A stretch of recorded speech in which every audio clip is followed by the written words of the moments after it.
ఎన్నిక అయిపోయినా ఇంకేమున్నది అలా చెప్పుల జాతర ఏడ చూసినా చెప్పులు కనబడుతుంది లైన్లలో మొత్తం ఏడ యూరియా కోసం కిలోమీటర్ల లైన్లు కొత్త సినిమా రిలీజ్ అయితే ఉరుకుతారు చూడు తలుపులు తెరవంగానే ఒక అట్లు ఉరుకుతారు రైతులు ఇవాళ ఒక్కొక్క దగ్గర తలుపులు బంద్ పెట్టి దన్మని తెరిస్తే ఎగవడు ఉరుకుతున్నారు ఒకళ్ళ మీద ఒకళ్ళు అలా కుంటోళ్ళు ఉన్నారు పాపం నడవరాని వాళ్ళు ఉన్నారు వయసు మళ్ళిన వాళ్ళు ఉన్నారు చిన్నపిల్లలు ఉన్నారు ఇవాళ మొత్తం అవస్థలు పడే పరిస్థితి వచ్చింది ఆలోచించండి ఎందుకు ఈ పరిస్థితి వచ్చింది మనం ఆదమర్శనం కాబట్టి వచ్చింది ఇవాళ పొద్దున తమ్ముడు నాకు అలా సోషల్ మీడియాలో ఒక పోస్ట్ పెట్టిండు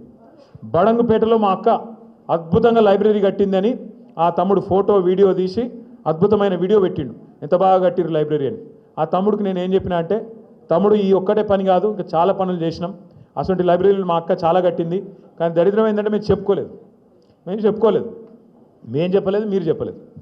ఏమున్నత్తి అని కనబడతలేదా ఎదురుగా లేదా కళ్ళకు ఎదురుగా లేదా అని మనం అనుకున్నాం కానీ వాళ్ళు ఏం చేసినారు వాళ్ళు ఎక్కించిన మాటలు ఎన్నెన్ని మాటలు చెప్పారు ప్రగతి భవన్లో కేసీఆర్ గారు ముఖ్యమంత్రిగా ఉన్నప్పుడు ఆయన ఉన్న నివాసంలో 150 రూములు 150 రూములు ఉన్నాయన్నారు బంగారు బాత్రూమ్లు ఉన్నాయన్నారు బుల్లెట్ ప్రూఫ్ ఏమో ఉన్నాయన్నారు మళ్ళీ మొన్న పాపం బట్టి విక్రమార్క గారు ఇప్పుడు అల్లు ఉంటాడు మొన్న ఆయన అడిగిండు టీవీ నైన్ ఆయన ఏమడిగిండు ఏమాయ సార్ మరి 150 బాత్రూములు బాగా ఎంజాయ్ చేస్తున్నావా బంగారు బాత్రూములు చూస్తున్నావా అంటే హెహెహెహె నవ్వుతుంది అంటే ఎట్లా అంటే ఎన్నికల ముందు ఏది పడుతుంది ఉర్రాలి నోటికి ఎంత వస్తే అంత ఏది పడుతుంది ఎట్లు పడుతుంది ఎందుకంటే ఈజీగా నమ్ముతురు ఇదిగో పులి అంటే అది తోక ఆడ ఉన్నదేంది నిజం ఎవరికి తెలియదు కానీ ఇలా మరి బట్టి విక్రమార్క నాకు కూడా కనబడ్డాడు అసెంబ్లీలో నేను అడిగిన అన్న మరి 150 రూమ్లలో ఏ రూమ్లో అంటున్నావే అని అడిగిన మరి 150 రూమ్లు ఉన్నాయి కదా అంటే ఆహాహాహా నవ్వుతుంది ఏమనాలి మరిగా పాపం బట్టి అన్న మంచోడే అని చెప్పి ఇడిచిపెట్టిన నేను కానీ అసలోడు ఈయన రేవంత్ రెడ్డి ఎన్ని అబద్ధాలు చెప్పిండే ఎలక్షన్లకు ముందు ఒకటా రెండా కేసీఆర్ ఏం చెప్పిండు